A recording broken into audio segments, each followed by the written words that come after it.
నిజామాబాద్ జిల్లా ఆర్మూర్లో పేదల కోసం బీఆర్ఎస్ సర్కార్ కట్టించిన డబుల్ బెడ్రూమ్ ఇళ్లపై కాంగ్రెస్ నేతల కన్నుపడింది. అర్హులైన పేదలకు అందించాల్సిన డబుల్ బెడ్రూమ్ ఇళ్లను డబ్బులకు అమ్ముకునే ప్రయత్నం చేస్తున్నారు. దీంతో స్థానికుల ఫిర్యాదుతో డబుల్ బెడ్రూమ్ ఇళ్లను పరిశీలించారు మాజీ ఎమ్మెల్యే ఆశన్నగారి జీవన్ రెడ్డి. నెల రోజుల్లోగా 300 ప్లాట్లను అర్హులకు కేటాయించకపోతే పోరాటం తప్పదని హెచ్చరించారు.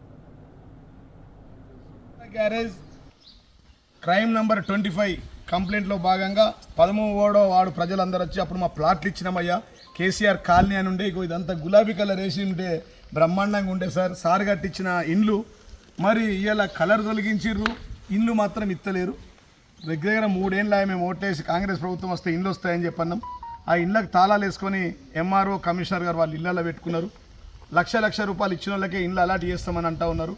కమిషన్లకు ఎగబడ్డారు. కమిషన్ల కాంగ్రెస్ అయింది, అది కాంగ్రెస్ కాదు కాంగ్రెస్ పార్టీగా మారిందని చెప్పి ఈ సందర్భం తెలుస్తారు. కాబట్టి క్రైమ్ నెంబర్ 25 కింద నెల రోజుల లోపల ఈ బ్లాక్లన్నీ 300 ఇండ్లను పంపిణీ చెయ్యకపోతే మేము డబుల్ బెడ్రూమ్ ఇండ్ల ముట్టడి పెట్టి పేదలు, నిజమైన పేదలు ఎవరైతే ఉంటారో, గుడిసెలు వాళ్ళు ఎవరైతే ఉంటారో, లబ్ధిదారులు ఎవరు ఉంటారో వాళ్ళకి వెంటనే ఇది హ్యాండ్ ఓవర్ చేస్తామని చెప్పి ఈ సందర్భం తెలుస్తుంది. ఒకవేళ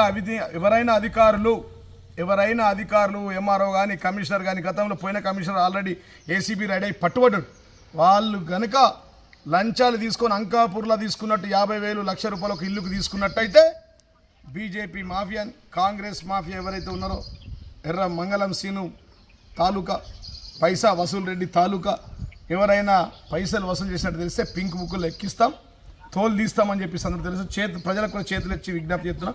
ఎవ్వడికి ఒక్క కాంగ్రెస్ బీజేపీ బినామీ నాయకులకు ఎవ్వడికి కూడా ఒక రూపాయి ఇవ్వాల్సిన అవసరం లేదు. ఇది పూర్తిగా ఉచితంగా మీ హక్కు. డిమాండ్ చేస్తాను ఈ రాష్ట్ర ముఖ్యమంత్రి 5 రోజులు కాదు, ఒక నెల రోజులు పెట్టండి. అప్లికేషన్లకు వేలాదిగా వస్తాయి, వేలాది మందికి వస్తాయి. ఆన్లైన్లో కూడా పెట్టండి, మాన్యువల్ పెట్టిర్రు, ఆన్లైన్లో కూడా పెట్టండి అని చెప్పి సందర్భం తెలుస్తుంది. జై తెలంగాణ.